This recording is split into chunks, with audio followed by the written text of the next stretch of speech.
Bulduk Aslı'cığım. Çok teşekkür ederim bir kere hani beni çağırdığın için. Böyle bir sohbet gerçekten çok keyifli. Bizim zaten seninle aslında hani beraber çalışırken de sürekli yaptığımız bir sohbet aslında bu.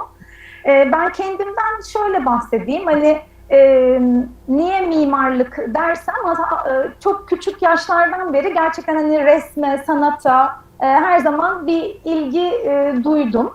Ve işte lise yıllarında işte klasik biz çok hani lise öğrencisi gibi hani karmaşık böyle şeyler yaşadıktan sonra hani babam doktor olduğu için tıp istediğim bir dönem de oldu ama en son hani mimarlık ağır bastı ve İtalya'da mimarlık okumaya başladım Venedik Üniversitesi'nde.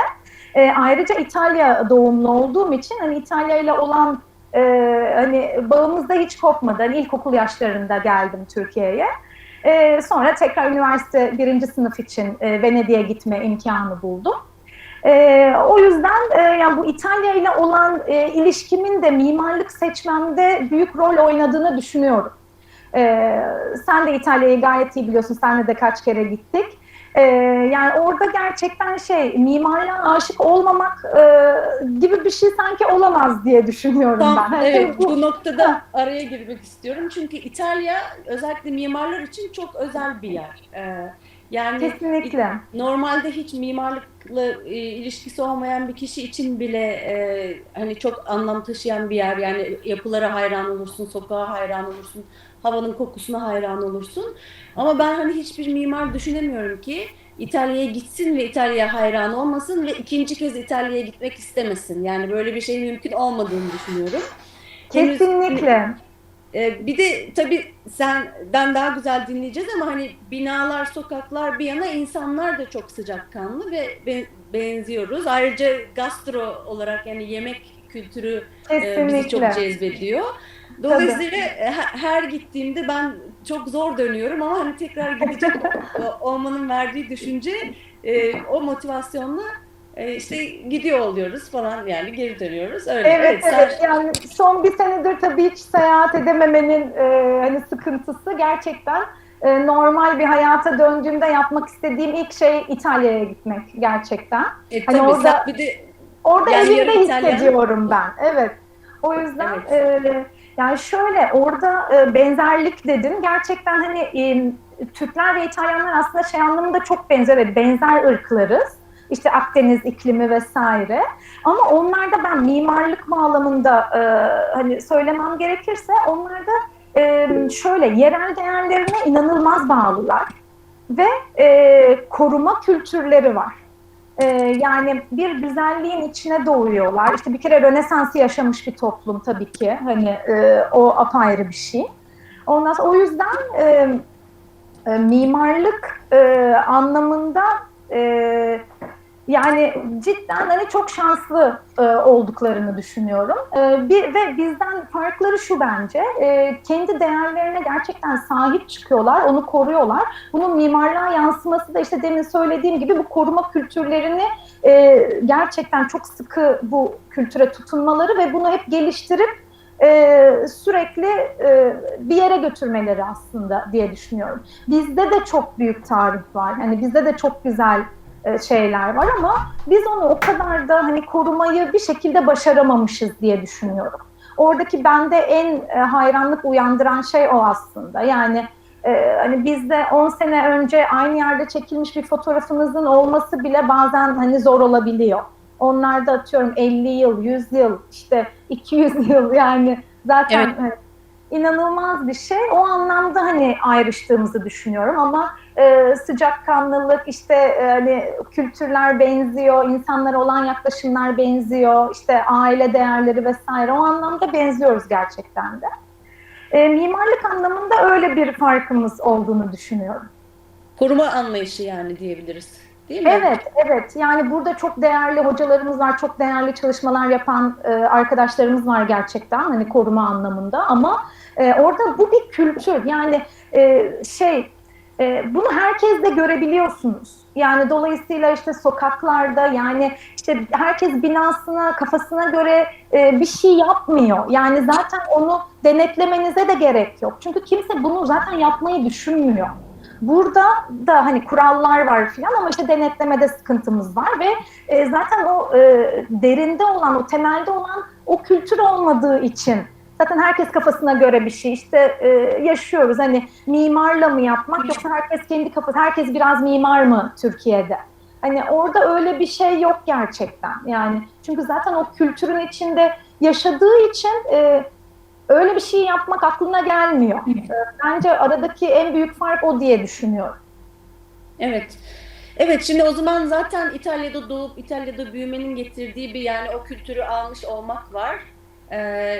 Yani orada bir onu kapmış oldun. Sonra Türkiye'ye döndün zannedersem. Yani ilkokuldan sonraydı yanlış hatırlamıyorsam. Evet, yani Sonra tekrar bu mimarlık sevdası peki nereden çıktı? yani şöyle işte çocuk yaşlarımdan beri hani resme sanata zaten hep lisedeki resim öğretmenlerim de biraz şey oldular, hani payı oldu onların da açıkçası. Bir İtalyan lisesi mezunuyum ben. Biz lisede teknik resim görüyorduk. Hani dolayısıyla o üç boyutlu görme, algılama vesaire hani o anlamda çok aşinaydım ve çok seviyordum. İşte İtalya'ya gitme fırsatı yakalayınca da oraya mimarlık için, mimarlık okumaya gitmek istedim tekrar. İlkokul yaşlarında dönmüştüm, ailem de artık buradaydı. Ama ben tekrar hani bir üniversite öğrencisi olarak tekrar İtalya'ya tek başıma tekrar dönme şansım oldu. Hem de Venedik'te. Hem de Venedik'te, evet kesinlikle. Yani bunun Ben altını çizelim çünkü Venedik hakikaten böyle gidip aşık olacağınız bir şehir. Yani insanın şehre aşık olması, hani metafor olarak konuşuyorum. evet, Öyle bir şehir. kesinlikle. Ve Ben orada şimdi üniversite öğrencisi olmak. çok çok çok zevkli ve çok İtalya'daki mimarlık okulundaki yaklaşım da buradakinden çok farklı. Onu da anlatmak isterim.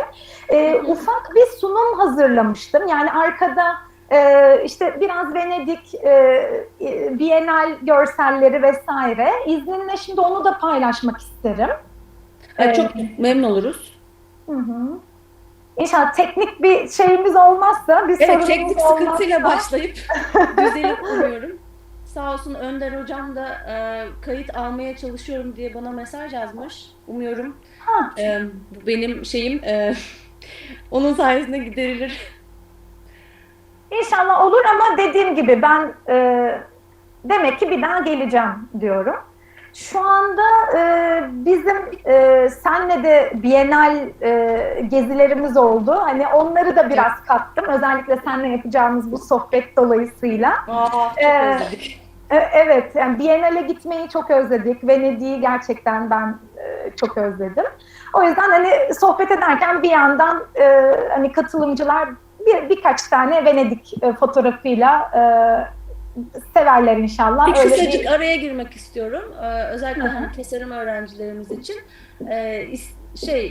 Venedik, İtalya'da Venedik Bienali, yani Bienal kelime anlamı olarak da 2'de 1 anlamına geliyor. Yani 2 senede bir mimarlık Bienali düzenleniyor Venedik'te. Ve her sene Venedik'te bir festival oluyor. Yani 2 senede bir mimarlık, 2 senede bir sanat festivali olur. Ve sanat meraklıları genellikle Venedik'e, dolayısıyla bu aynı zamanda turizmle ilgili de ben birçok şey anlatmıştım. Bu sanat turizmin sebebi olmuş oluyor burada. Yani sanat bir vasıta ve amaç. Bu sebeple Venedik zaten turistik ve çok güzel bir şehir. Onu da sanatla besleyerek anlamlandırmış oluyor. Biz de İdil'le bahsettiği gibi bunlar yani 2 senede bir Venedik bari mimarlık biyenaline gidelim ki hani mimarlıktan, sanattan, güncel tasarım dünyasından uzakta kalmayalım diye böyle bir rutin oluşturmuştuk. Buyurun Evet. İdil. Bienal nedir hani şey olarak Sen evet açıklamıştım. çok güzel zaten anlattın. Yani kesinlikle bunları yani takip edebildiğiniz ölçüde hani sen de öyleydin, sen de öylesin, ben de öyleyim zaten. Yani bunları öğrencilere de öyle bir tavsiye vermek isterim. İmkanlarınız dahilinde gerçekten bu tip organizasyonları takip etmek gerekiyor. Hele şimdi birçok şey online'a döndü.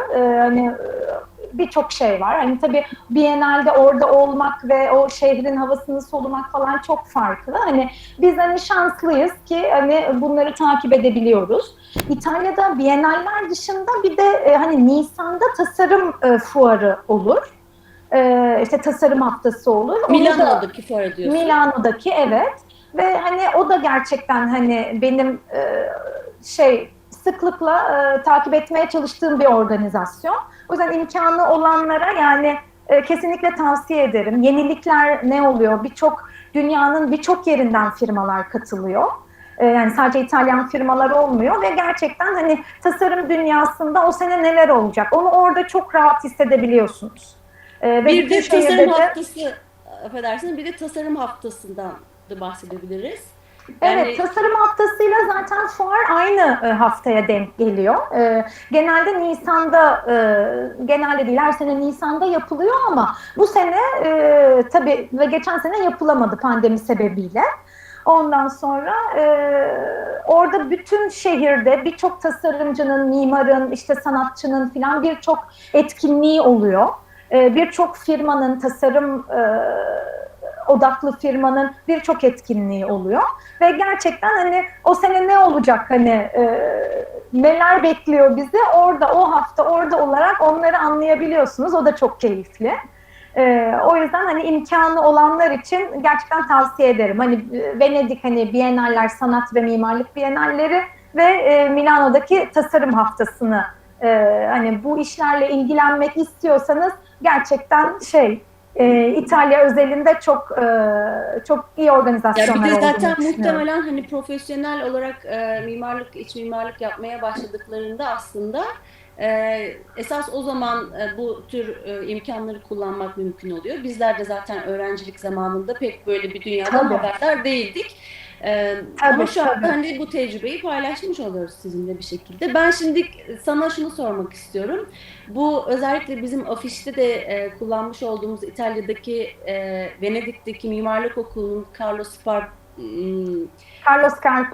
Carlo Scarpa'nın tasarımı olan biraz o okula adım attın, nasıl bir dünyaya girdin? Böyle bir kısacık oradan bahseder misin bize? Yani orada Venedik'te ve İtalya'nın göbeğinde mimarlık okumak, dersler nasıl işleniyordu? Devam zorunluluğu var mıydı mesela sevgili öğrenciler? Ondan sonra İtalya'da yani bizde eğitim sistemi bizden biraz farklı. Hani biz normalde liseyi bitiririz ve bir sınava gireriz ve işte bir sıralamamız olur filan. Onlarda lise bitirme sınavı var. Yani liseyi bitirebilen herkes istediği herhangi bir bölüme kaydolabiliyor. Oradaki hani sistem biraz farklı. Mesela benim kaydolduğum sene şöyle yani normalde çok fazla insan alıyor. Benim girdiğim sene biraz sayıyı kısıtlamak istemişlerdi çünkü artık tesisler yetmiyordu. Ama bu söylediğim sayı yani 1000 kişi. Mimarlık Fakültesi, Mimarlık Bölümü birinci sınıf 1000 kişi alıyordu ben girdiğim sene. Yani biz yabancılar ayrı bir sınavdan geçerek giriyorduk ama İtalyanlar anlamında yani düşünün burada biz Mimar Sinan'da 100 kişi okuduk. 50-50 hatta sınıflar ayrılıyordu. Orada 1000 kişi okuyorlar. inanılmaz bir sayı. İnanılmaz bir sayı çünkü şöyle yani orada liseyi bitirebilen herkes arzu ettiği bir bölüme katılabiliyor. Üniversite sınavı yok mu? Üniversite sınavı ayrıca yok. Sadece lise bitirme sınavı var. Ve lise ama çok ciddi ve çok ağır bir sınav. Yani bizdeki gibi test usulü değil, sözlü sınavlar oluyor. Yani hem yazılı sınavı var ama mülakat gibi. Yani orada o yüzden bu mülakat olayına falan çok alışkındırlar. Hani ileride biz işte iş hayatında mülakata gireriz ve bir anda böyle sudan çıkmış balığa döneriz. Çünkü bilmiyoruzdur, öyle bir tecrübemiz yoktur. Halbuki onlarda yani lisede başlıyor bu mesele. Ve üniversitede de bütün sınavlar yazılı sınav dışında sözlü sınav. Siz hocayla karşılıklı bir masada oturursunuz. Size bir sürü şey sorar ve hocanın arkasında böyle yaklaşık işte artık kaç kişiyse 400-500 kişi sizi izliyordur o anda. O yüzden hakikaten ben onun da bir hani ileriki o Hazırlık mülakat değil mi? vesaire evet onda bir hazırlık olduğunu hep düşünmüşümdür yani orada. Şöyle orada hani her koyun kendi bacağından asılır diye hani ona inandıklarını düşünüyorum ben. Çünkü bir kere yoklama yok. Yani sen gerçekten öğrenmek istiyorsan bir şeyler o derse katılmak zorundasın. Zaten derse katılmazsan o sınavı geçmene imkan ihtimal yok. Dediğim gibi hocayla tam karşılıklı aranda 1 metre var. Hani senin bilip bilmediğini, o konuya ilgi duyup duymadığını hani çok rahat bir şekilde anlayabiliyor. Mesela şöyle bir örnek vereyim. Birinci sınıfta mimarlık tarihi dersi oluyor. Bizde Türk mimarlık bölümünde mesela 3. 4. sınıflarda olur. Yani daha büyük sınıflarda verilir bu ders. Orada özellikle birinci sınıfta veriliyor çünkü ve özellikle Rönesans tarihiyle başlıyorlar. Çünkü kendi tarihleri. Ve Rönesans işte hani Toskana bölgesi, Floransa bölgesi işte Rönesans'ın doğduğu bölge zaten. Oradaki bahsi geçen binaları gezip görmeden mimarlık tarihi sınavına giremiyorsunuz zaten. Yani o hoca yani o binanın köşesindeki bilmem ne işte afreskini size sorduğunda falan yani mutlaka görmüş olmanız gerekiyor. Zaten bunu her ders mutlaka hatırlatıyor. Eğer orayı gezip görmezseniz benim sınavıma boşuna girmeyin diyor. Yani bizim de orada işte bir arkadaşlarla böyle bir gezimiz olmuştu. O sınavı tamamlayabilmek için güzel anılar. Evet. Yani orada gerçekten hani bir şekilde pratikle şeyi hani buluşturmaya çalıştıklarını düşünüyorum. Mesela 1.000 kişi dedim hani birinci sınıf. Sanmayın ki herkes geliyor. Yani orada ve ikinci sınıfa sadece yaklaşık hani işte 150 kişi, 200 kişi kalıyor hani. Yani Yani aslında bir doğal seleksiyon oluyor. Belki de o 1.000 kişinin içinden sonunda belki 50 kişi mimar oluyor. Belki 10 tanesi kendi ofisini açıyor. 2-3 tanesi çok başarılı oluyor gibi. kesinlikle, Belki çok mu kesinlikle. küçük sayılar attım bilmiyorum ama Evet, biraz belki hani biraz çok küçük. kötümser belki bir tablo ama O tabii kadar şu değildir anda tabii. evet biraz daha fazla olabilir diye düşünüyorum. Tabii tabii. Ama yani Evet sonra orada yani şöyle hani bizde bir nevi hani üniversite öğrencisi, lise öğrencisinin birazcık gelişmiş versiyonudur. Yani yine işte hatırlatmalar yapmak gerekir. Yani bize de yapıyorlardı. Yani mutlaka o derse girmek lazım falan. Yani kendiniz gerçekten ilgi duyarak hani katıldığınızda zaten sonuç çok farklı oluyor. Hani ona inanıyorum. Mesela İtalya'daki sistem zaten seni ona itiyor. Bir şekilde hani ilgi duymaya, sevmeye değil mi? evet yani çünkü zaten etrafında hani gerçekten hani güzelliklerle hani dışarı çıktığında işte dolaştığında falan biraz ilgi duyuyorsan zaten çok fazla malzeme var. Aslında burada da çok fazla malzeme var ama işte o derin bir konu yani biz koruma O zaman anlamında şimdi çok biz iyi seni olmadığımızı düşünüyorum. Türkiye'ye doğru davet ediyoruz şu anda. İtalya'da böyle bir kültür şoku tabii senin için şok değil. Çünkü zaten İtalyan bir kültüre bir miktar almışsın çocukluğunda ama Türkiye'ye geliyorsun İstanbul'da Mimar Sinan Güzel Sanatlar Üniversitesi şimdiki adı o zaman Mimar Sinan Üniversitesi olarak. Mimar Sinan Üniversitesi. Evet, ikinci E, sınıfa Mimar Sinan Üniversitesi'ne geri dönüyorum. Ve hani herkes neden döndün dönme falan hani orada tabii. bir takım ailevi meselelerden dolayı benim aslında dönmem gerekiyordu. Giderken aslında giderken gitmek istemiyordum, dönerken dönmek istemiyordum öyle diyeyim. Hani bir gençlik kafa karışıklığıyla. Mimar Sinan'a döndüğümde gerçekten bayağı kültür şoku yaşadım. Yani ben Evet. sanki Venedik'te bir felsefe bölümüne kaydolmuştum. Şimdi çok Ya fazla orada okuma yaparsınız. İşte dediğim gibi yani Mimar Sinan'da inanılmaz bir çizim yükü ilk sınıflarda veriliyor. çok Hani tabii. belki de Yani ben de hani orada bir parantez açmak istiyorum. hı hı. Mesela Mimar Sinan Üniversitesi ile ilgili çünkü merak eden arkadaşlarımız da var. Mimar Sinan Üniversitesi, Güzel Sanatlar Üniversitesi zannedildiği gibi sanat ağırlıklı, sanat odaklı eğitim veren bir üniversite değil arkadaşlar. E, Mimar Sinan Güzel Sanatlar Üniversitesi'nin sanatla ilişkili, özellikle mimarlık alanında söylüyorum. Sizi sanata bağlayan tarafı diğer disiplinlerle bir arada olmakla ilişkili. Yani İstanbul'un en güzel noktasında sağınızda heykeltıraşlar var, solunuzda ressam arkadaşlar var, grafikerler, fotoğrafçılar, vesaire. Dolayısıyla siz sanatın içinde yaşıyor ve mimarlık yapıyor oluyorsunuz ama zannedilenin aksine nasıl bir şey oluyor? İşte mimarlık mesleğini çok fazlasıyla teknik öğreniyorsunuz. Yani birinci sınıfta 6 tane proje dersimiz vardı. Şimdi korkutmak için de söylemiyorum ama böyle bir şey gözde alıyorsanız Mimar Sinan gibi bir okulda mimarlık okumaya kalkışmak, e, çok istiyorsanız, çok seviyorsanız böyle bir şeylere adım atmak lazım. Hani bir tane, iki tane proje bile olduğunda aman Allah'ım biz bunun altından nasıl kalkacağız falan derken yani bunu cidden çok istemek ve çok çalışkan olmayı göze almak gerekiyor. Haksız mıyım? Yok, hiç haksız değilsin. Gerçekten hani çok fazla vakit ayırmak gerekiyor ve çok fazla çalışmak gerekiyor. Yani biz de öyle yaptık hani mezun olabilmek için. Mimar Sinan gerçekten hani çok zorlu, yani hani en iyi okullardan biri sonuçta ve zorlu bir eğitim veriyor. Tabii bu 5 senelik müfredatın hani bir takım YÖK'e bağlandıktan sonra 4 seneye Değişti. inmesiyle falan da Tabii. ilişkili tabii. Bir miktar daha hafiflediğini söyleyebilirim. Şimdi ben çok da ürkütücü olmayayım ama en azından Hı. bizim mezun olduğumuz zamandan sonra mesela artık okuldan 4 senede mezun olunabiliyor. Yani onu biliyorum. Bizim Önceden dönemde 4 senede mezun olan kimse yok mesela. bizde bir kişi vardı. Ama şimdi şöyle bir şey de var. Mesela bizim Mimar Sinan'da derlerdi ki yani kaçıncı sınıfta olduğun önemli değil. Sen kaç senelik mimarlık hayatına sahipsin. Evet, bizim okulda mesela giriş yılı söylenir. Hani ben 94 girişliyim mesela. Ha.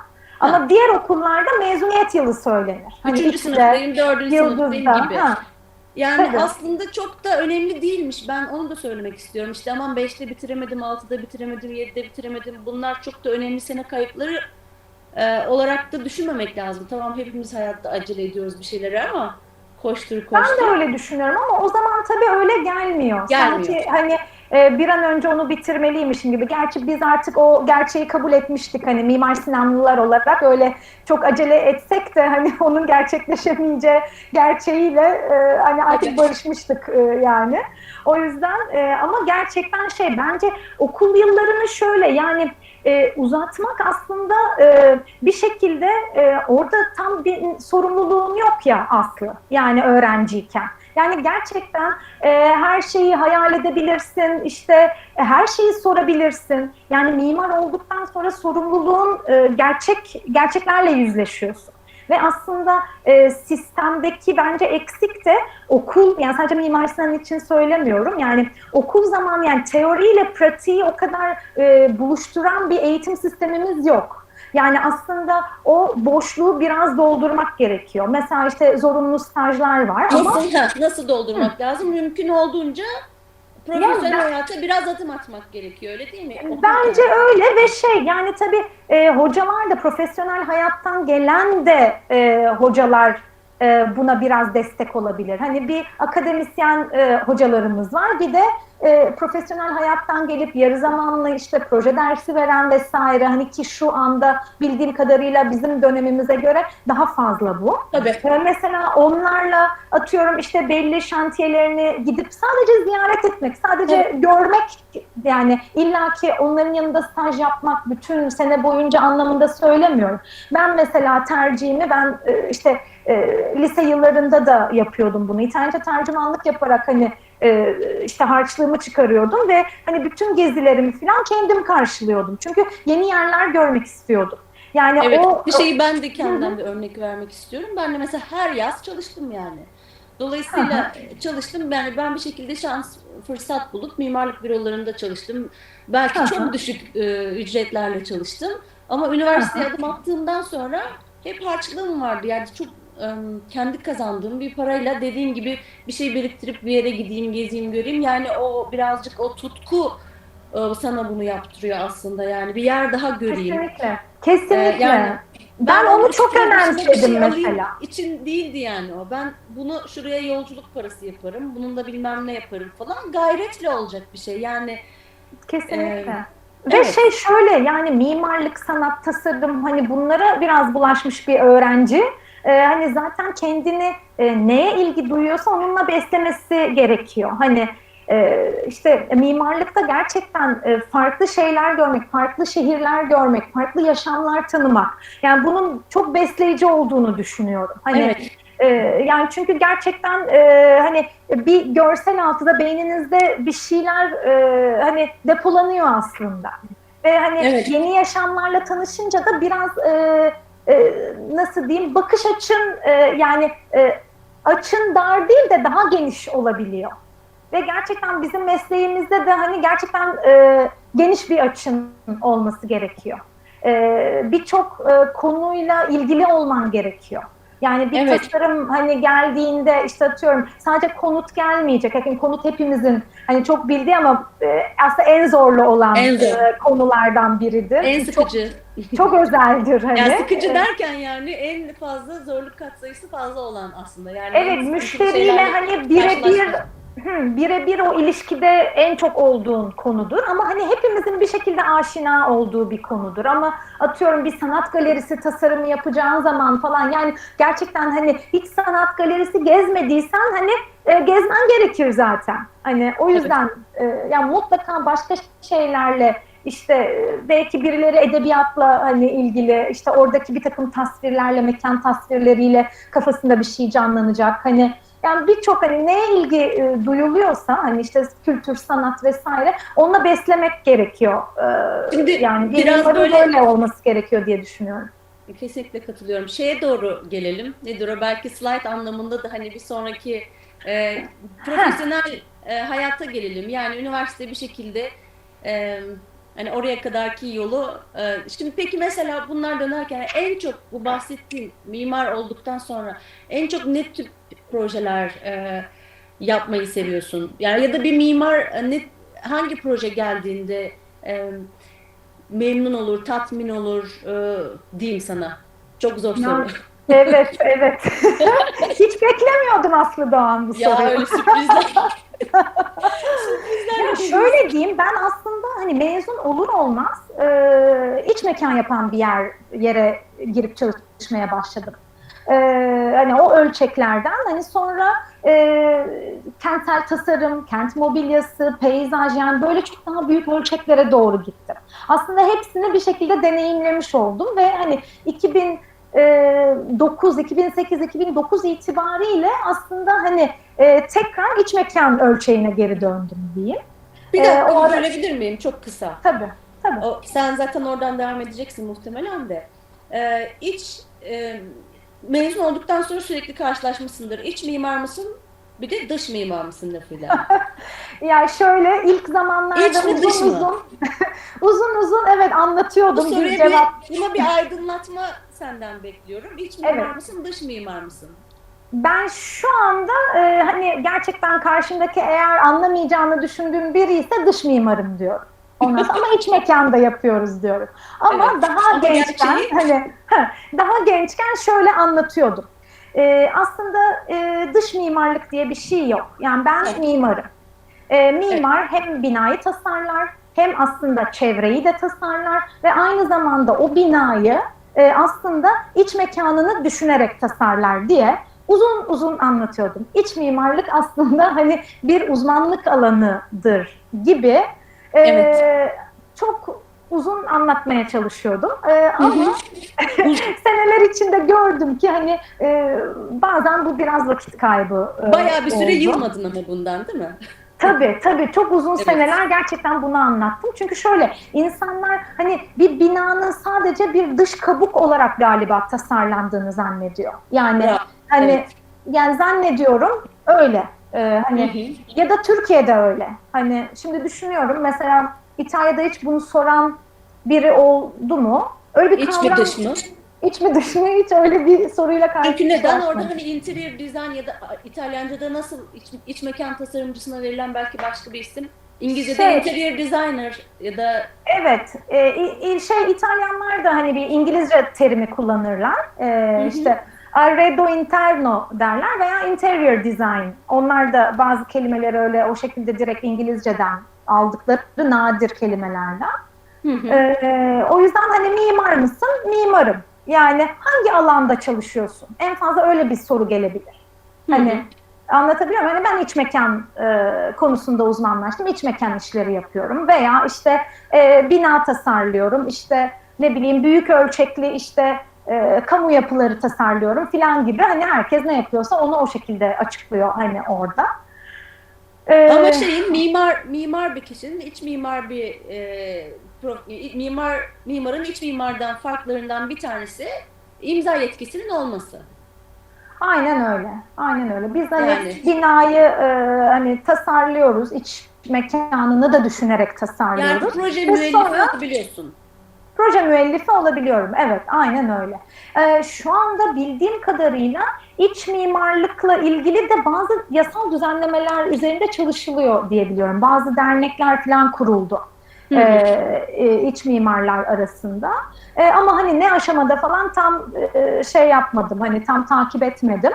Hı hı. Ama ben ikisinin o kadar keskin bir sınırla birbirinden ayrılacağını düşünmüyorum açıkçası. Hı hı. Yani dekorasyon biraz daha farklı. Bir de hani işin dekorasyon kısmı var ya. Tabii.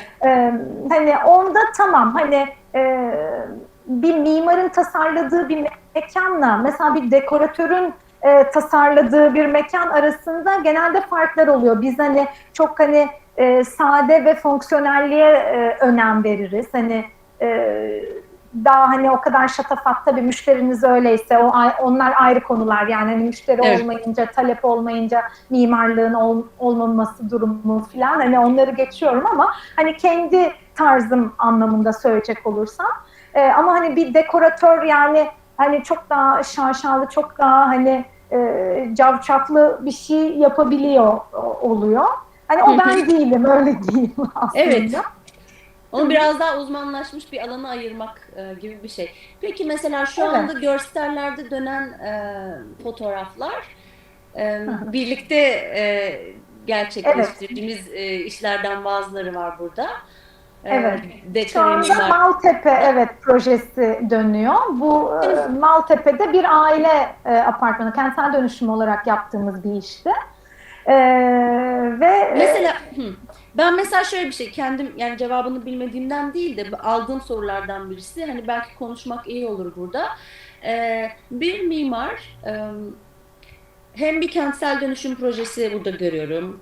Hem bir iç mekan projesi görüyorum. Konut projesi görüyorum. Restoran, kafe, bar. hı hı, Belki yarın hastane, belki öbür gün bir okul tasarlayacaksınız. hı hı. Böyle bu kadar geniş spektrumda yani bu kadar geniş alanda bir şeyler tasarlamak konusunda nasıl bir yetkinliğe ulaşır? Ya da Ya çok şöyle, spesifik olmayan bir alanda mimar işler yapabilir mi? Ya Kendisini. şöyle bize Hı, hani okul döneminde zaten öğretilen yani bize eğer veriler gelirse mimar hiç önceden tasarlamadığı bir konuyu da tabii ki tasarlayabilir. Yani önemli olan o verileri nasıl aldığı, o konuda nasıl bir araştırma yaptığı. Mesela bu araştırma kısmı siz eğer çok fazla işte demin örneğini verdim ya mesela bir sanat galerisi hiç gezmediyseniz o sanat galerisini nasıl tasarlayacaksınız? Hani ne olduğunu evet. bilmeniz gerek. Hani orada eğer hani işte kendinizi beslemişseniz hani bu araştırma çok daha hızlı bir araştırma olacaktır. Ama Tabii. tabii piyasada nasıl oluyor diye hani oraya giden bir soruysa bu yani tabii ki hani belli konularda uzmanlaşan hani mimarlar var ve hani en çok atıyorum sürekli işte sağlık yapısı tasarlıyor, sürekli okul tasarlıyor. Yani orada bir başarı yakalamışsa hani müşteri de bak önceden okul yaptı ve benim beğendiğim bir tasarım bu. O yüzden ben ona gidebilirim diyor. Yani bu iş hayatındaki gerçeklerde bu var. Ve belki atıyorum hiç okul tasarlamamış bir mimar işte son 10 yıldır sadece okul tasarlayan ve sürekli onu yapandan hani biraz daha yavaş bunu yapma ihtimali tabii ki var. Ama hani bize hani konu bir şeyler tasarlamak öğretilmiyor.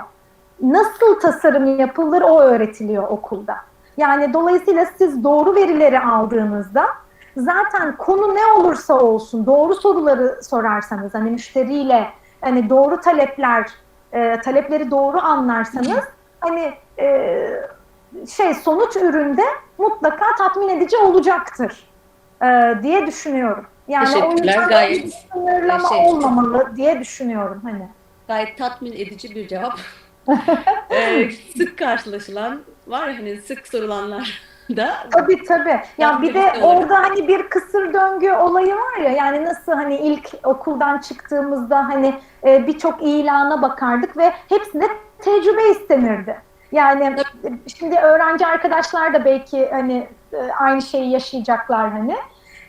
Hani yumurta mı tavuk, tavuk mu yumurta? Hani tecrübem olmadığı için bir işe giremiyorum. Bir işe giremediğim için tecrübem olamıyor filan gibi. Hani o ilk Evet. dönemde bir takım böyle kısır döngüler yaşanıyor. Aynı şey ileriki meslek hayatında da hani tabii ki daha farklı bir bakış açısıyla, daha farklı bir deneyimle konuya yaklaştığınız için daha kolay çözebiliyorsunuz ama işte hiç henüz önceden hiç tasarlamadığınız bir konu geldiğinde hani deneyimden ötürü hani o konuyla ilgili bir deneyiminiz yok ama artık bir iş deneyiminiz ve bir yaşam deneyiminiz artmış durumda. O yüzden nasıl yaklaşmanız gerektiğini biliyorsunuz. Yani orada o şansı yakalamak ve hani önceden hiç tasarlamadıysanız bile eğer hani mimarlık okulunda gerçekten hani doğru verileri aldıysanız ve onu hep geliştirmeye devam ettiyseniz, çünkü bu öğrenme süreci öyle okulda bitti gitti öyle olmuyor. Hani sürekli devam etmek gerekiyor. Hani onunla başa çıkabiliyorsunuz. Evet. Evet. Ben sunuma biraz hep aynı şeyi Ben çok fazla soru döndürmüştüm. sordum. Biraz merak edenlere soru bırakayım. O yüzden sana yani Hı aldığım hı. sorular vardı aslında. Onları iletmek istedim yeri gelmişken. Hı Seni hı hı. dinliyoruz. Hı. Başka soru var mı dedin? Tam şey yapamadım. Yok şu anda yok. Ben şu anda sana bıraktım. Ha, tamam. Ben şöyle hani bir şey de belki konuşabiliriz Aslı. Mimar olmak, işte okuldan çıkmak vesaire o ayrı ama bir de mimar kendi işini yapmak mimar olarak. Hani oradaki aslında püf noktalar, yani işte biz biraz işte el yordamıyla işte kendimiz kazıyarak falan şey yaptık, hani bir noktaya geldik. Yani ben şöyle diyeyim, okuldan çıktığında aslında hani mimarlığı işte sevenler ve bunu yapmak isteyenler için konuşuyorum. Hani sevdiğin bir meslek sahibi oldun ve bunu hani yapmak istiyorsun. Ben mesela gerçekten hani okuldan mezun olduğumda hani çalışkanım, hani çalışırsam yani sanki bütün işleri bana vereceklermiş gibi zannediyordum. Hani belli bir tecrübeden sonra hani zaten çalışıyorum, gerekeni yapıyorum. Ama halbuki hani iş hayatına geçtiğinde gerçeklerin böyle olmadığını görüyorsun. Yani bizim aslında okulda hiç aşina olmadığımız satış, pazarlama, marketing, hani çoğu mimar hani bununla iş hayatına girdiğinden böyle bir kavram olduğunu bile biz okul zamanı duymayız. Ve Tabii. aslında kendi işin, hani sonuçta serbest meslek erbabıyız biz mimarlar olarak. Ve o yüzden bu kısmı gerçekten çok önemli. Demiyorum hani 4 yılda hani çok uzun anlatılsın ama en azından bahsi geçebilir diye düşünüyorum. Yine eğitim Ama o sistemine. zaman o ürkütücü olabilir. Belki de o sebeple konu edilmiyor olabilir. Çünkü marketing denen ya da ne bileyim pazarlama denen konu e, apayrı bir konu. Yani bizler mesela bu konuda yetenek zamanla kazanabiliyoruz. Bazı insanlar doğuştan yetenekli buna. Bazıları belli eğitimler, işte tecrübeler sonunda oluyor. Dolayısıyla Şeyde yani yani şöyle, yani o senin dediğini anlıyorum ama yani onun büyük şöyle eksiklik olduğunu düşünüyorum. Gerçi hani hiç bahsedilmedi mi dersen aslında hayır. Senin döneminde var mıydı bilmiyorum. Bizim dönemimizde bir seminer dersi oluyordu. Bütün işte bina bilgisi ve mimari tasarım sorunlarında herkes kendi alanıyla ilgili bir derslik bir seminer veriyordu. Mesela o zamanki derslerden birinde aynı şeyi mi acaba hatırlıyoruz? şey demişti hocalarımızdan biri, kendi ofisi olan hani mimarların yani neredeyse hani hepsi hani gündelik çalışma hani konuşamadım. Bir gününü analiz etmemiz gerekirse tasarıma sadece %20 zamanının sadece %20'sini ayırıyor demişti. Hani istatistikler bunu gösteriyor demişti ve ben gerçekten çok şaşırmıştım. Yani o kadar böyle bir işte ne bileyim pazarlama, muhasebe, işte müşteri ilişkileri vesaire bunlardan o kadar habersizdim ki hatta hani yok canım daha neler yani hani çok da kendi aklımca hani çok da inanmak istememiştim öyle diyeyim. Gerçekten şimdi belli işte seneler artık bunu tecrübe ettikten sonra gerçekten hani ne kadar doğru olduğunu anlıyorum. Hani bizde de şöyle bir şey olmuştu. Lafını böldüm. Yine böyle başlangıç dersi Mimar Sinan'da Profesör Ali Muslubaş, sevgili Ali Hocam. Aynı zamanda senelerce Allah rahmet eylesin. Allah rahmet eylesin. Evet. O geldi ilk derste. O dersin adı neydi tam hatırlamıyorum. Temel tasarım mıydı? Bir şeydi. Hani böyle her hoca gelip bir konuşma yapıyordu. Mimari tasarım sorunlarıydı. Mimari tasarım sorunları. Tamam. Zaten kürsünün adı da bu. Mimari tasarım sorunları. Geldi ve dedi ki mimarlıktan para kazanmayı düşünüyorsanız bugün okulu bırakın dedi. Nasıl yani dedik. Biz böyle şey zannediyoruz. Hepimiz mimarlık seçmişiz. Bütün binaları biz yapacağız yani. Ben zaten Türkiye'nin Zadide olacağım. Öbürü Frank Gehry. İşte Frank aynı. Ama şimdi böyle pat diye bir şey söyledi. Bırakın yani baştan hiç okumayın falan. Gidin restoran işletin dedi. Ama ne diyor falan bu adam olduk. Şu an anlıyorum ne demek istediğini. Ama bunu şu anda hani olumsuz bir tablo çiziyoruz gibi olmasın tasarım okuyan arkadaşlara. Burada şunu demek istiyor yani hazırla kendini. Sen sadece tasarım ve mimarlık yaparak para kazanamazsın. Aynı zamanda bazı başka gerçekler de var. Belki bir ürün satışını hayatına ekleyeceksin. Belki çok iyi bir tasarımcısın ama tasarımını iyi satamıyorsun.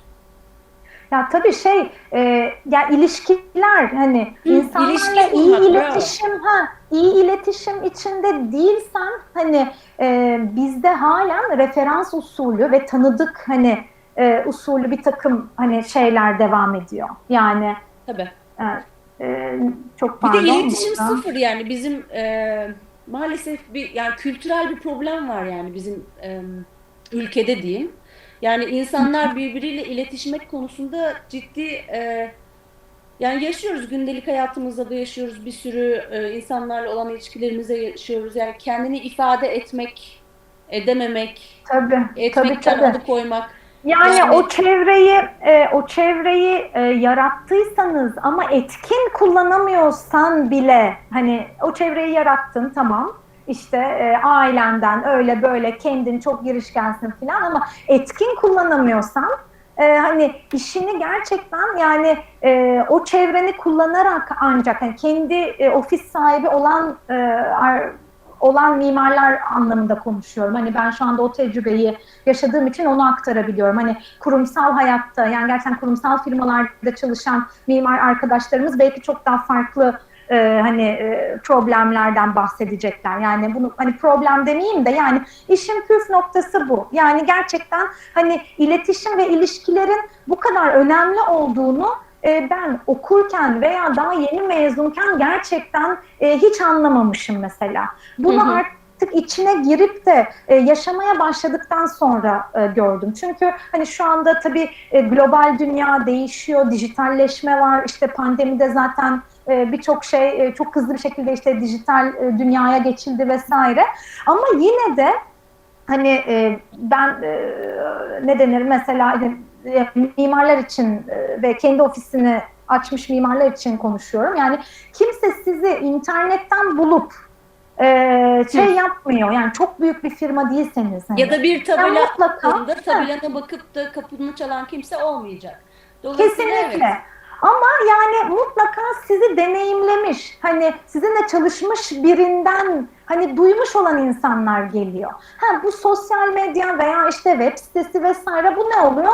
Kartvizit gibi oluyor. Tabii ki oranın etkin kullanılması birçok şeye sebebiyet verir, güzel, yani mutlaka artık olması gereken bir şey. Onu kesinlikle yadsımıyorum. Ama insanlar işte İdil'le çalışabilirim, bak ben İdil'le çalıştım çok memnun kaldım, İstersen sen de bir görüş deyip hani o benim ismimi duyduktan sonra bir dakika İdil neler yapmış diye bakıp, yani o bir kartvizit, bir portfolyo aslında oluyor diye düşünüyorum. Yoksa siz hani oturduğunuz yerde oturun, sadece ben sosyal medyadan her şeyimi yükledim, çok da iyi işler yapıyorum, çok da hani güzel tasarımlar yapıyorum. Hani müşteriler öyle akmıyor yani. Onun için de ayrı bir çaba, ayrı bir satış pazarlama stratejisi gerekiyor gerçekten ve ciddi bir mesai gerekiyor. Yani Peki, Hı hı.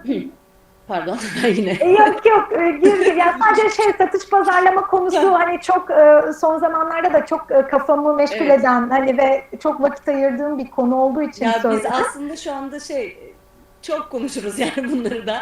Ben sormak istiyorum. Şimdi öğrenciler için staj konusu. Staj diye çok önemli bir konu var. Şimdi biz de seninle senelerce hani bir firma devam ettirdik. İşte sen Evet. devam ediyorsun. Her Hı yaz hı. stajyerler aldık. Evet. Şansımıza hep çok çalışkan insanlar geldi. Hı Onlar da hı. şöyle yani bizde nasıl diyeyim yine tanıdık vasıtasıyla tanıdığın tanıdığı vesaireydi belki ama Tabii. belki de kapıyı çalıp giren birisini de alabilirdik şans eseri yani. Hı hı hı hı. Dolayısıyla hani staj yapacak olan arkadaşlara belki ben böyle ileri geri yapıyorum da hani yeri gelmişken. Şimdi Tabii ki, tabii staj ki. staj yapacak arkadaşlar neyi önemsemeli şu an bir ofiste girdi. Belki çok büyük işler yapan bir yer, belki çok küçük işler yapan bir yer, belki sadece Bence şantiye çalışan bir yer. bence hangi ölçek olursa olsun mutlaka bilgisayar ve bu dijital, yani bu araçlarla aralarının çok iyi olması gerekiyor. Çünkü yani o çok çok önemli. Çünkü bir ofisi yönetici bir mimarın işte dedik ya, yani sadece %20'sini hani tasarıma ayırabiliyor vaktinin hani.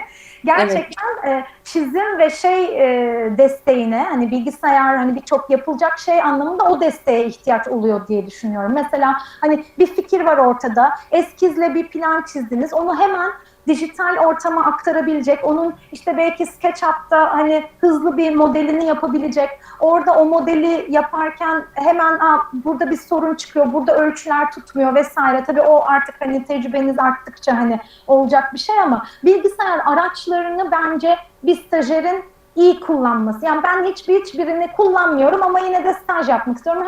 Şimdiye kadar bize hiç öyle denk gelmedi. Ve evet. hani şu andaki 21. yüzyılda hani gençler zaten çok aktif ve çok başarılı hani bilgisayar kullanımında. Öyle olmalılar da bence. O yüzden bence ilk beklenen şey o ve merak diye düşünüyorum. Evet. Rahatsız edici olmayacak şekilde, hani işini Ha tabii. hani bölmeyecek şekilde, yani oradaki işte ona kim süpervizörlük yapıyorsa, hani bazen şefler yapıyor, bazen direkt patron yapıyor vesaire.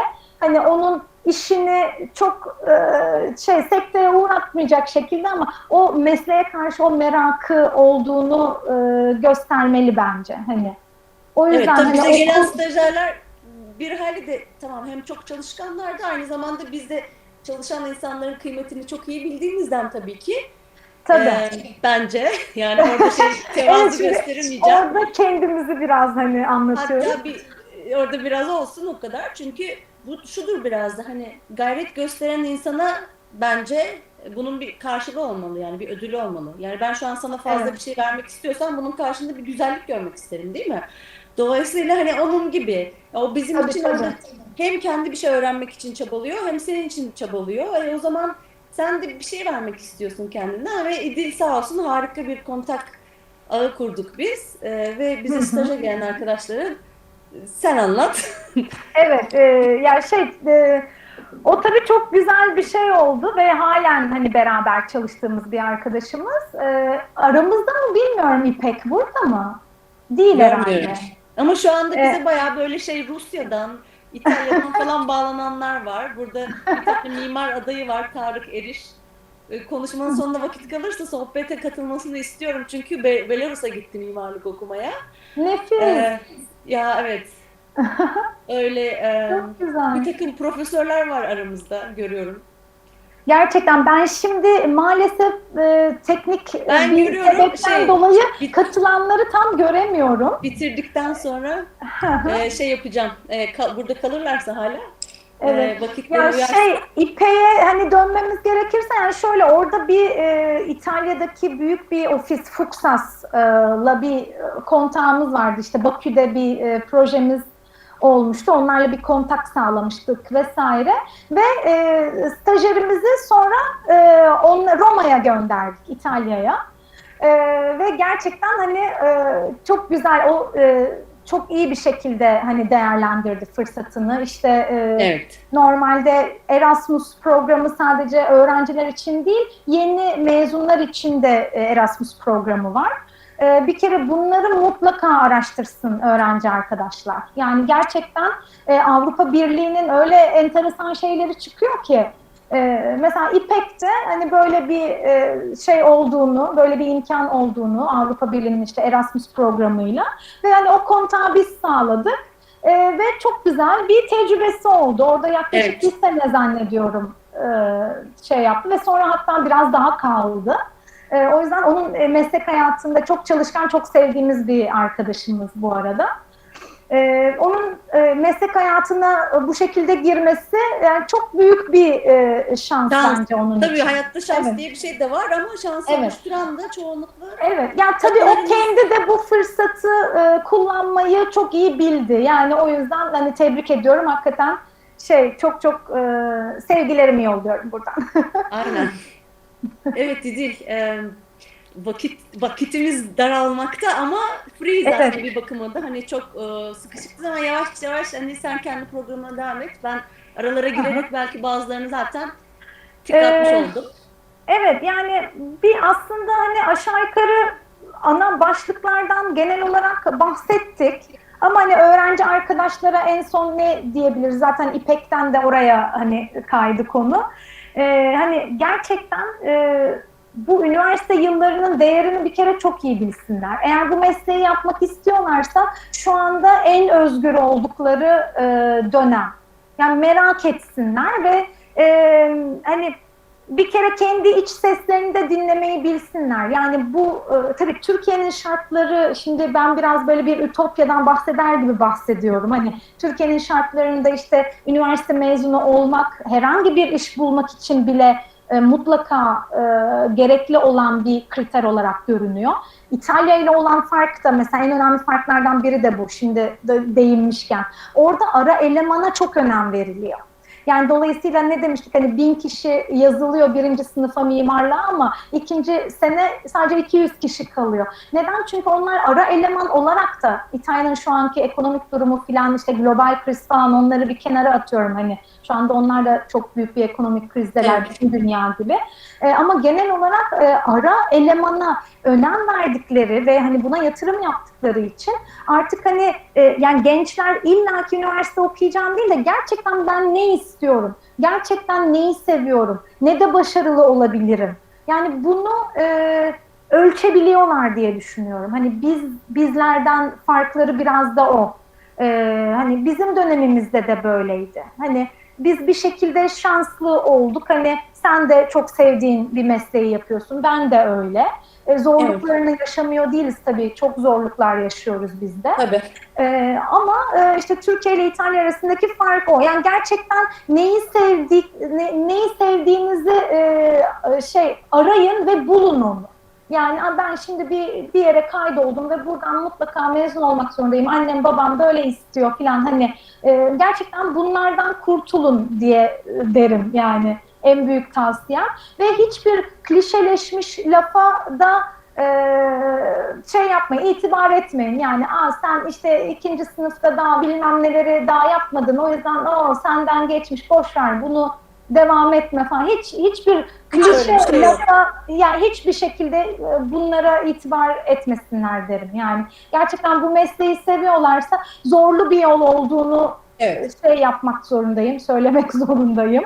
Ee, hani ama yani çok çaba istiyor ve çok sevmek gerekiyor gerçekten. Hani Peki en Türkiye'nin hoşlandığın şey ortamında. Hı. En hoşlandığın şey ne bu işte? Yani birçok zorluk konuştuk, anlattık. Okumak zor, kazanmak zor.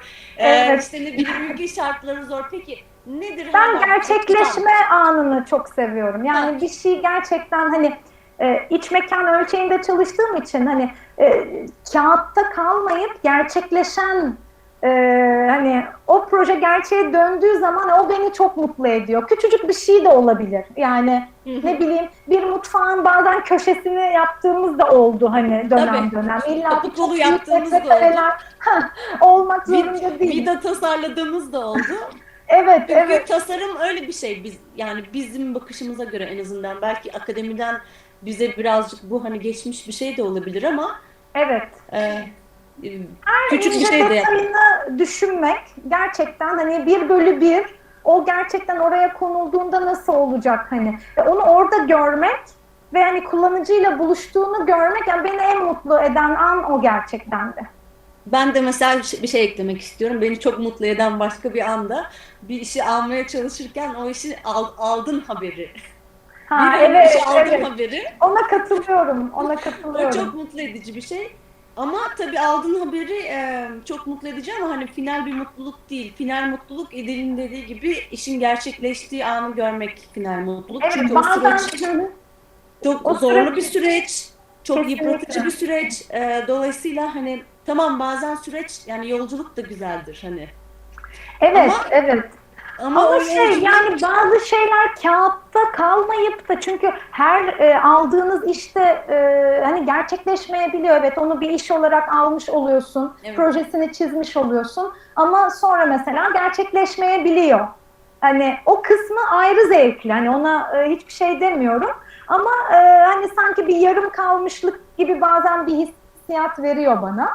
Bir de Yavaştan tabii soru bir de tabii şeyi de söyleyeceğim yani biz hani şey olarak da şanslıydık seninle çalışırken özellikle hani çok iyi müşterilere denk geldik. Yani ve evet. dolayısıyla yaptığın işin kıymetini bilen biri varsa karşında o gerçekleştiği anda daha büyük bir mutluluk oluyor gerçekten. Çünkü hani onun gerçekten bir mimari tasarıma ihtiyacı vardı. Sen o ihtiyacı giderdin ve o çok mutlu. Evet. Yani o Doğru yani bir o karşılaşma olmuş oluyor yani aslında.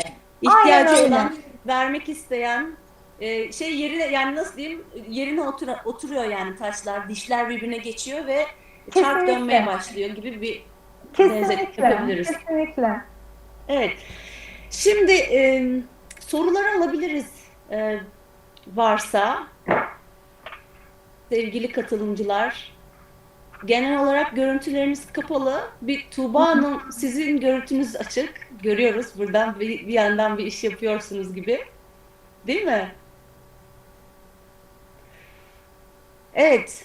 Belki sorulabilecek her şeyi ben önceden aldığım sorularda sormuş olabilirim ama yine de katılmak isteyen, bir düşünce ifade etmek isteyen yoksa ben kaldıracağım falan. Ha, ben şimdi gördüm Tuğba. Hoş geldin. Şimdi görüyorum seni. Hah,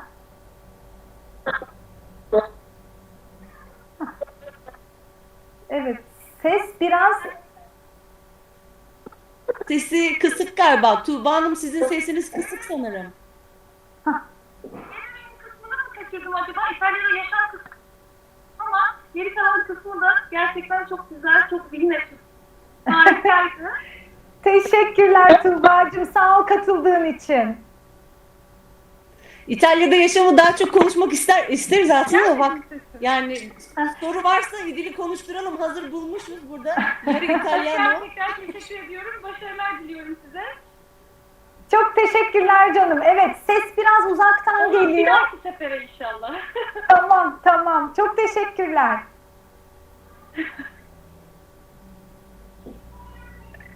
Evet, bakalım başka sorumuz var mı acaba? Ben Dilara dinlerim bizden. Diğerlerinin sorusunu öncelik verirsek ben teşekkür ediyorum. Aynen gidip geliyor. Görüşmek üzere. Teşekkürler Tuğba'cığım. Görüşürüz. Teşekkürler. Belarus'tan katılan bir arkadaş var dedin. Bir dakika, kaçmadıysa bir yere.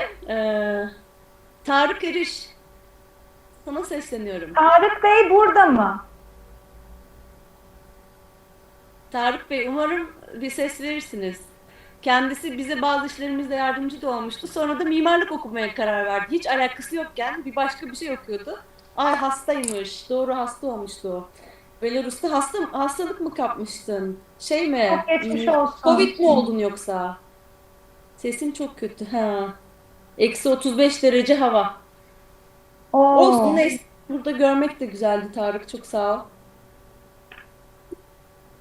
Orada yani bütün şehri çok iyi bir şekilde gezsin ve fotoğraflasın ve sonra onu konuk edelim. Bak ben şimdi Edil, çok Boston güzel bir fikir kısmına hakikaten.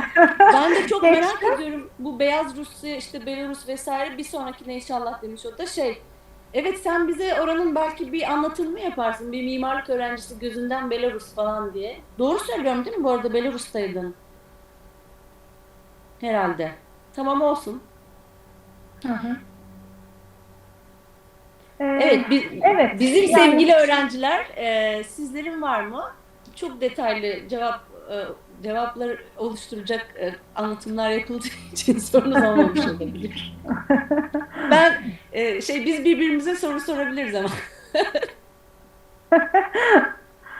vallahi Evet aslında İlhan'ım, ben şunu yani sormak istiyorum son söyle. olarak. Bu yurt dışı işleriyle ilgili şu anda yani uluslararası işler mi, ulusal işler mi daha çok yoğunlukta? Piyasa ne durumda? Hı. Ya şöyle tabii hani son bir sene bayağı durgun aslında. Pandemi dolayısıyla piyasanın çok sevimli olduğunu söyleyemeyeceğim. Ama tabii hani büyük firmalar bayağı her şeye devam ediyorlar. Ben hani proje bazlı bazı yurt dışına işler yapmaya devam ediyorum. Şu Hı anda hı. Fas'ta bir işim var, Marokko'da. Ama yani Fas çok renkli bir yer. çok güzel, çok güzel. Evet. Ben gitmiştim. Yani Gitmiştim. gerçekten evet. İşte orada daha böyle bir modern bir restoran tasarımı Harika. işim var şu anda. Daha çok onunla ilgileniyorum. Ama tabii her şeyin normale dönmesi ve hani piyasanın da gerçekten hani daha iyi olmasını bekliyoruz açıkçası.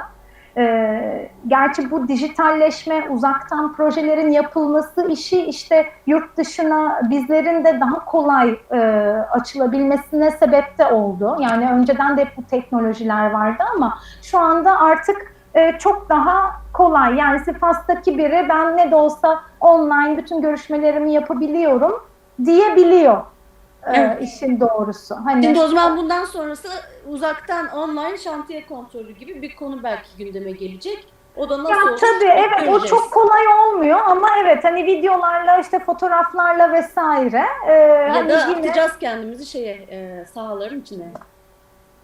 evet bakalım yani şimdi bir süre daha tabii çok istediğimiz gibi etkinlikte şantiyelerde belki çalışamıyor olabiliriz ama hani proje işleriyle bir yandan devam edeceğiz. Evet. İnşallah bu pandemi de hani biraz daha sürecek gibi duruyor ama Evet, biz de maalesef. bu dijitalleşmeye alışacağız öyle diyelim. Evet. Alıştık Bizim bile aslında. bayağı alıştık. Şimdi arkadaşlardan birisi İtalya'ya gittiğinde ilk işim İdil Hoca'yı bulmak olacak. İyi fikir, çünkü bayağı güzel tiyolar veriyor İtalya ile ilgili. Ama İdil şu an İstanbul'da tabii. Ama yine de eli kolu uzun yani o tarafa doğru. Evet, Ee, evet. Kesinlikle İtalya'ya gitmek isteyen her tür sorularınıza her zaman hani mailimi Aslı hocanızdan alabilirsiniz. Her zaman bana maille ulaşabilirsiniz. Ben hani yardımcı olabileceğim bir şeyse seve seve yardımcı olmak isterim.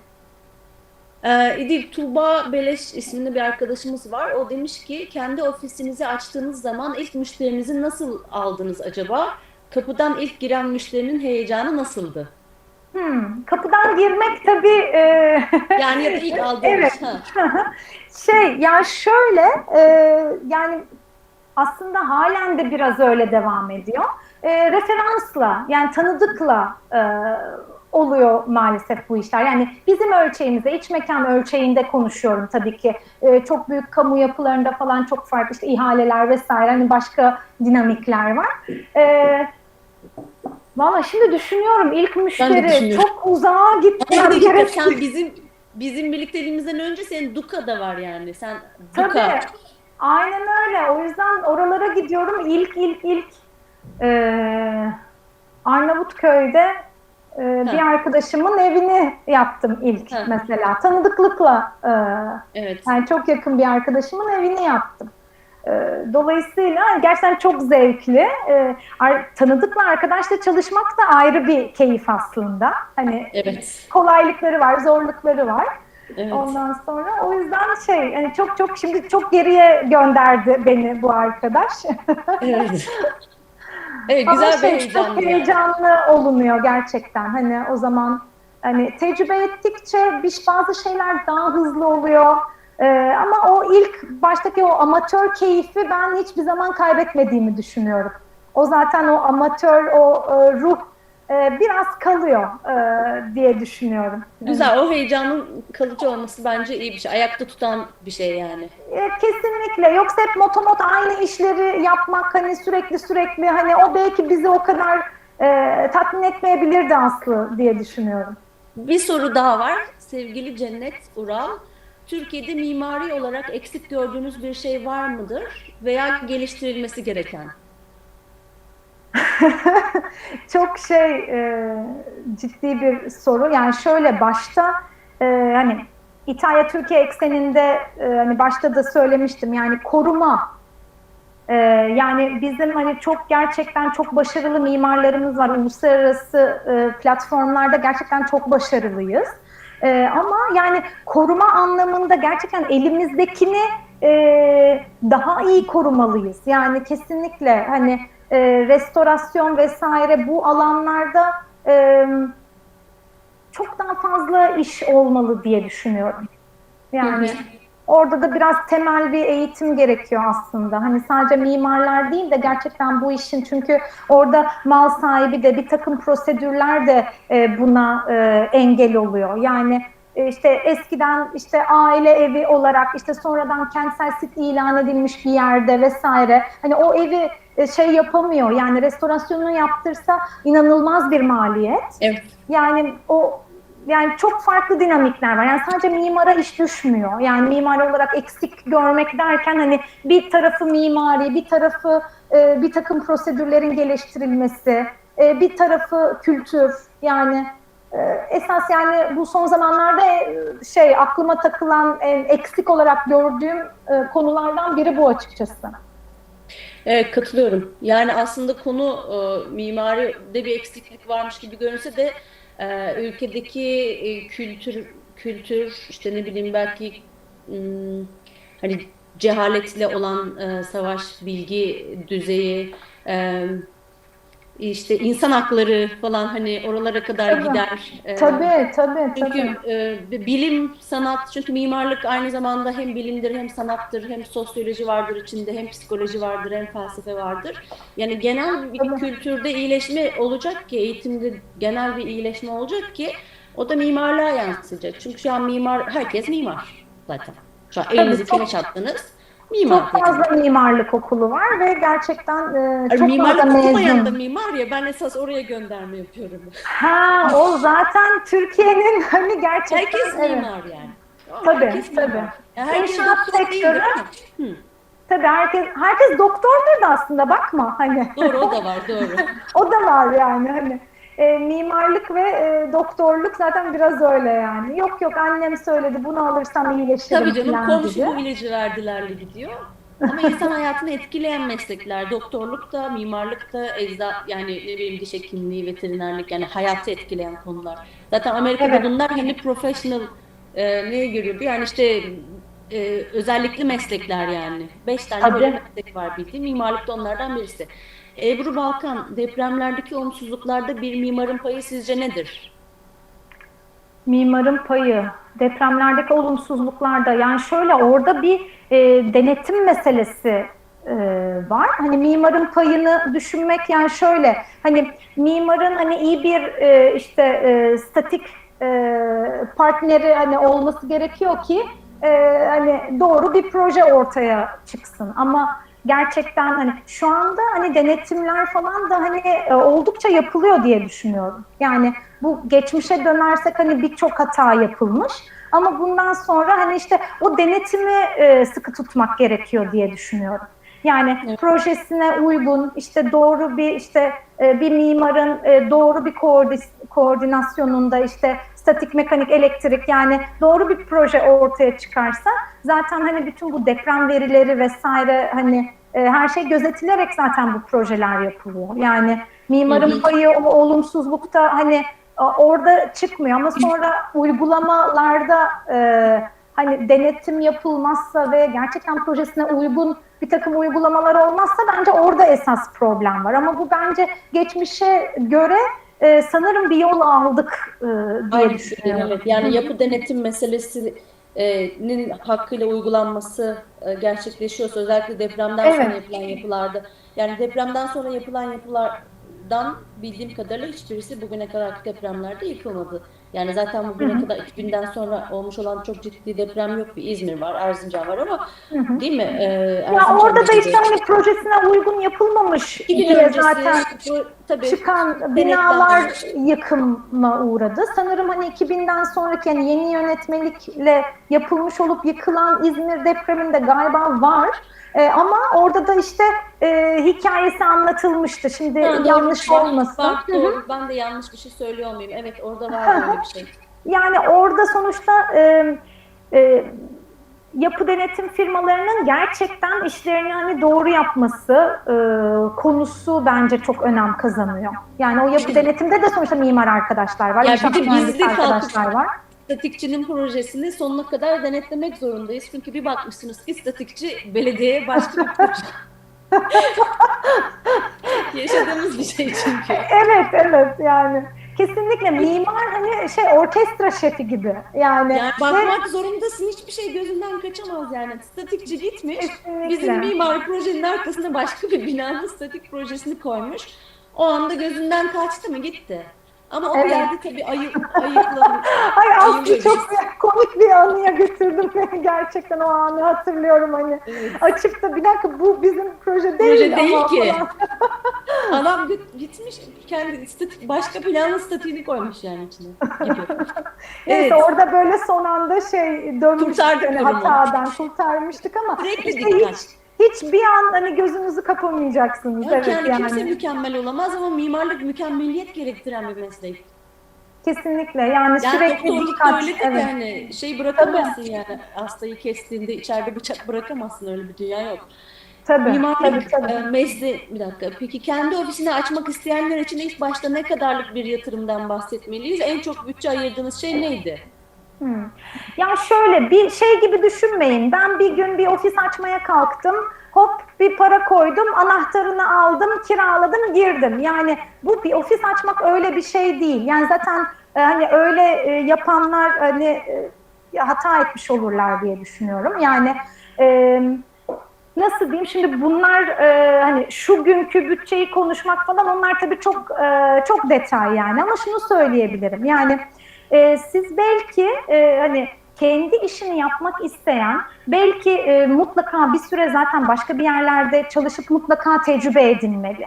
Öyle pat diye ben okuldan ayrıldım, her şeyi bilirim, insana öyle geliyor çünkü işte okuldan ayrıldığında, yani mezun olduğunda sanki hani her şeyi sana verecekler, sen çalışırsan, sen çalışkansan hani her şey işte hani Zaha Hadidler, işte Frank Gehry'ler olacağız bir anda hani zannediliyor, ama o iş o kadar kolay olmuyor. Yani dolayısıyla bu en başta o bütçeden bahsetmek yerine müşteri potansiyelini anlamak daha önemli. Yani benim işte şu kadar 20 bin liram var, ben hani bu ofisi açarım. Öyle bir şey değil mimarlık ofisi açmak.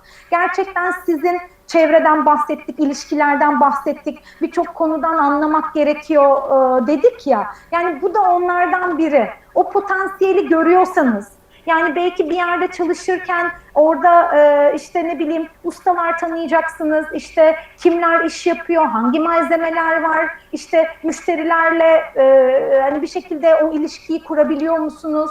Kuramıyor musunuz? Hani onu deneyimleyeceksiniz ve bir potansiyel gördüğünüzde işte sonra çevrenizden bir takım mimarlık talepleri olabileceğini sezdiğinizde, kendinizi o şekilde lanse ettiğinizde o ofisin anahtarı olmasa bile o ofisi açmış oluyorsunuz. Yani hani serbest meslek aslında hani böyle bir şey. Yani bu işin püf noktası diye düşünüyorum. Yoksa kenarda tabii ki sermayeyle bir şeye başlamak çok iyi. Ama püf noktanın o olduğunu düşünmüyorum ben bizim meslekte.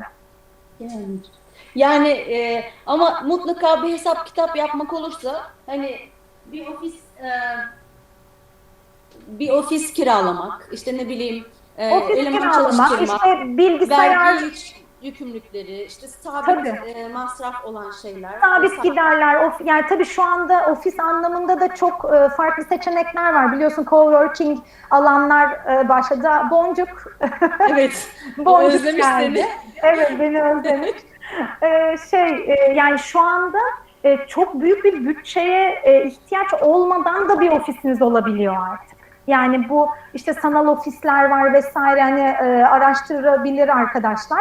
Ama ben püf noktasına, yani bir öğrencinin takılması gereken yerin o olmadığını düşünüyorum. Onu söylemek istiyorum. Evet, Yoksa o tabii noktaya ki gelindiğinde mutlaka bir çözümleme yoluna gidilecektir. O yani cesareti evet, mutlaka bir gösterirse. sermayeyle bir işe başlamak tabii ki yani çok doğru bir şey. Zaten hani bunu bir finansçıyla oturup hani yani çok basit işte alt alta bir bakkal hesabı bile yaptığınızda hani ama o sizi bazen korkutabilir. Yani anlatabiliyor muyum? Yani alt alta koyduğunda gerçekten ben bu işten nasıl hani nasıl kotaracağım bunu dediğimiz zamanlar da oldu açıkçası. Ama püf noktası o değil. Yani bence püf noktası gerçekten hani siz o potansiyeli gördüğünüz anda kendinizi o şekilde artık lanse etmeye başladığınız anda o anahtar olmasına gerek yok. Bir ofisin kapısını açmanıza gerek yok. Yani zaten hani artık hani bilgisayarla her yerde çalışıyoruz yani. O potansiyele cevap verebildiğinizi gördüğünüz anda bence o ofis açılmış sayılır diye düşünüyorum ben.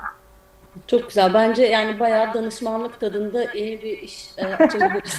Evet, Çünkü ben çok doluyuz bu konuda, biliyor musun? Yani biz çok zaten düşündük. Ne kadar senle ne kadar kafa patlattık yani bu tabii, tabii. stratejilere, şeylere, yani Evet, işte tasarım, belli günler hiç tasarım yapmadık. Sadece bunları konuştuk. Yani tabii. başımıza gelen olayları analiz ettik.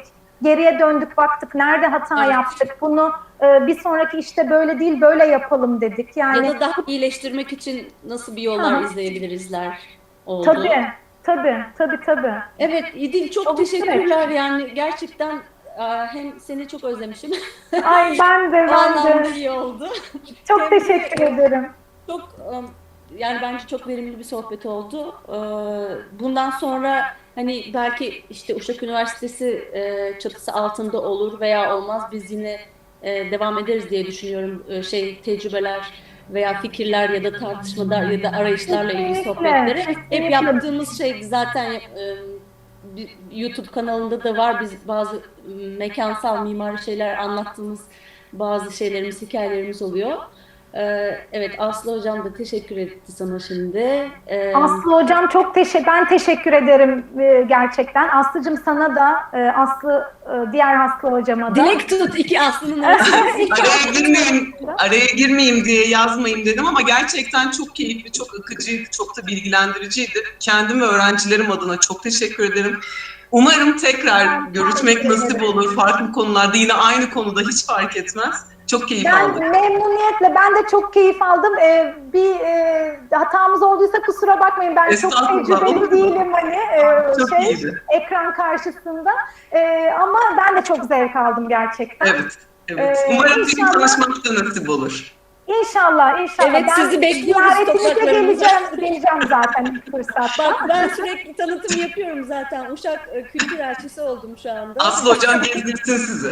Evet yani burada Bulandos Antik Kenti var. Ondan sonra Cilandres, işte su kemeri var. Sonra Kesinlikle öğrencilerimiz gideceğiz Aslı'cığım. Ben geleceğim kesinlikle. sunum yapıyorlar. Çok harika.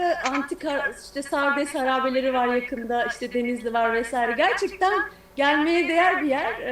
Bekliyoruz efendim İstanbul'da. Katılıyorum. Tekrar Yani edelim. gerçekten, valla kesinlikle gelmek istiyorum, biliyorsun, konuşuyoruz zaten. İnşallah Evet. ilk fırsatta gelebilirim. Valla ben çok teşekkür ederim Aslı'cığım, gerçekten beni davet ettiğin için.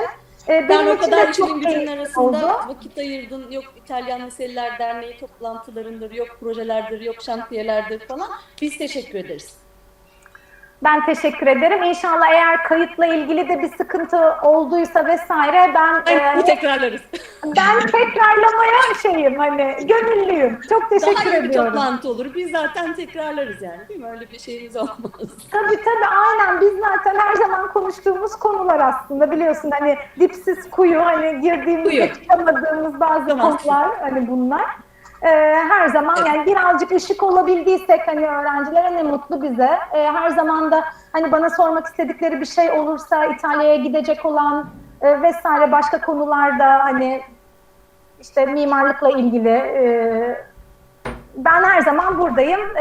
Mail adresini istersen paylaşabilirsin, hani soruları olursa öğrencilerin. Tabii, Memnuniyetle cevap verebileceğim, bildiğim bir konuysa seve seve yardımcı olmak isterim. Çok teşekkür Çok tekrardan. teşekkürler. Teşekkürler. Görüşmek üzere. Kaydı durdurmama gerek yok çünkü kayıt alamadım. Hoşça Yok kal. efendim. Çok teşekkür ederiz.